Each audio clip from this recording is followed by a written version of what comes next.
नमस्कार दोस्तों, आप सभी का स्वागत है धार्मिक कथा व कहानी चैनल पर। और यहाँ पर मैं आपके लिए लेकर आई हूँ रामायण के 7 कांड हैं और 7 कांडों में रामायण की पूरी कथा वर्णित है। तो ये हमें कथा ज़रूर पता होना चाहिए। श्री राम जी का जन्म से लेकर के उनके जीवन पर्यंत तक की कथा इनमें वर्णित है। तो यहाँ पर आज हमारा कांड तीसरा हम यहाँ पर पढ़ रहे हैं, अरण्य कांड। इससे पहले 2 कांड हम पढ़ चुके हैं। अगर आपने नहीं देखी है लास्ट वीडियो तो ज़रूर देख लेना। अरण्य कांड ये छोटे बच्चों को और आपके बहन भाई या छोटे बच्चे जो भी घर में होते हैं उनको ज़रूर ये कथा आप सुनाया करें, क्योंकि और कहीं हमारे विद्यालयों से या फिर और किसी से सुनने को नहीं मिलती हैं। तो हमने पहले अयोध्या कांड में पढ़ा था कि श्री राम जी वन चले जाते हैं और वन में वो किस तरीके से कहाँ रहते हैं। निषाद राज गुह के पास जाते हैं, फिर वो गंगा पार करते हैं, फिर प्रयाग पहुंच जाते हैं। उसके बाद क्या होता है तो हम यहाँ पर देखेंगे। कृपया चैनल को सब्सक्राइब जरूर कर लेना। कुछ काल के पश्चात जब वो प्रयाग पहुंचते हैं तो कुछ काल के पश्चात राम ने चित्रकूट से प्रयाण किया यानी कि वो वहाँ से चल दिए तथा वे अत्रि ऋषि के आश्रम पहुँच गए। अत्रि मुनि ने राम की स्तुति की और उनकी पत्नी अनुसुईया ने सीता को पतिव्रत धर्म के मर्म समझाए। वहाँ से फिर राम ने आगे प्रस्थान किया और सरभंग मुनि से भेंट की। सरभंग मुनि केवल राम के दर्शन की कामना से ही वहाँ निवास कर रहे थे, इसलिए राम के दर्शनों की जब उनकी अभिलाषा पूर्ण हो गई तो उन्होंने अपने आप को योगा अग्नि में भस्म कर डाला और ब्रह्मलोक को गमन किया। और आगे बढ़ने पर राम जी को स्थान स्थान पर हड्डियों के ढेर दिखाई पड़े, जिनके विषय में मुनियों ने राम को बताया कि राक्षसों ने अनेक मुनियों को खा लिया है और उन्हीं मुनियों की ये हड्डियां हैं। इस पर राम ने प्रतिज्ञा ली कि वे समस्त राक्षसों का वध करने के बाद ही वध करके पृथ्वी को राक्षस विहीन कर देंगे। राम और आगे बढ़ते चले गए और आगे रास्ते में सुतीक्ष्ण, अगस्त्य आदि ऋषियों से भेंट करते हुए उन्होंने दंडक वन में प्रवेश किया, जहाँ पर उनकी भेंट जटायु से हुई। जटायु से भेंट करने के बाद राम ने पंचवटी को अपना निवास स्थान बना लिया। जटायु एक प्रकार का पक्षी का नाम है जटायु।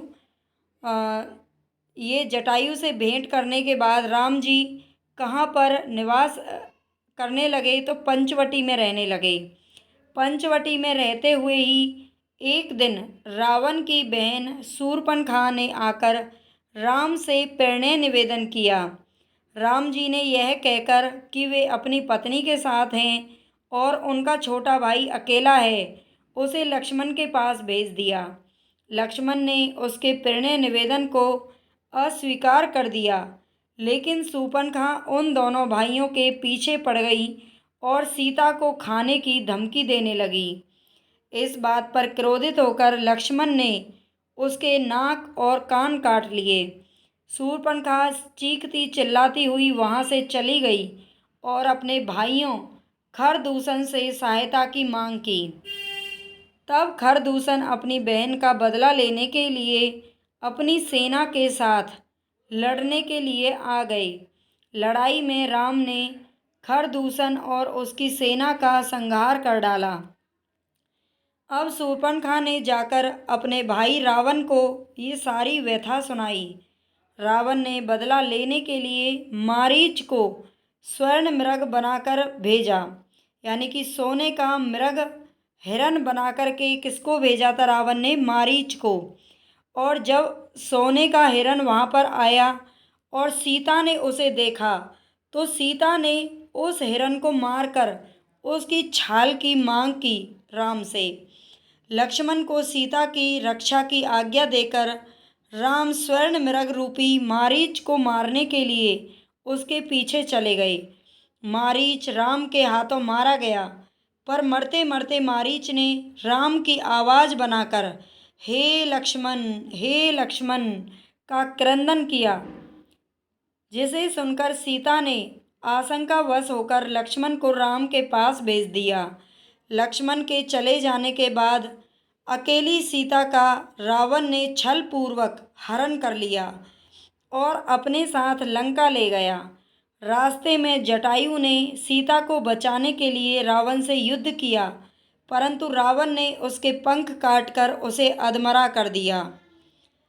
तो यहाँ तक की कथा है। इसमें आगे उधर राम और लक्ष्मण कुटी में सीता को ना पाकर अत्यंत दुखी हुए और विलाप करने लगे।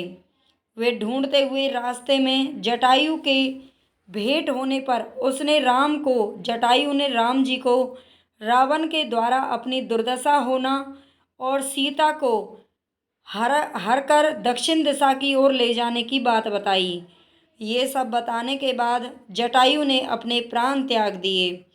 राम उसका अंतिम संस्कार करके सीता की खोज में सघन वन के भीतर आगे बढ़े। रास्ते में राम ने दुर्वासा के शाप के कारण राक्षस बने गंधर्व कबंध का वध करके उसका उद्धार किया और इसके पश्चात वे दोनों भाई माता सबरी के आश्रम में जा पहुँचे। माता सबरी बहुत दिनों से उनकी प्रतीक्षा कर रही थी और वे हमेशा उनके लिए रास्ते में फूल बिछाई रहती, उनके लिए फल चख चख कर के रखती थी प्रतिदिन।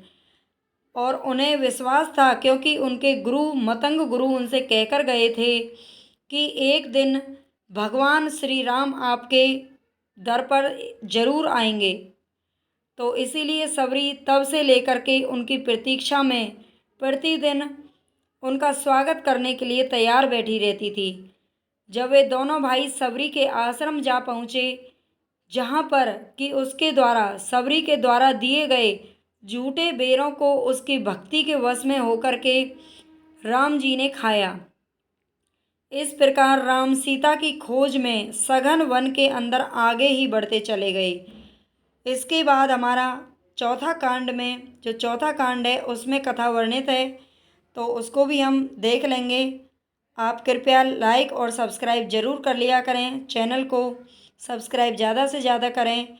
यहाँ से आपको सनातन धर्म से जुड़ी हुई अनेक प्रकार की पूजा पाठ की विधियाँ, कहानियाँ, व्रत विधियाँ और पारिवारिक कहानियाँ, शिक्षाप्रद कहानियाँ देखने को मिलती रहेंगी। धन्यवाद।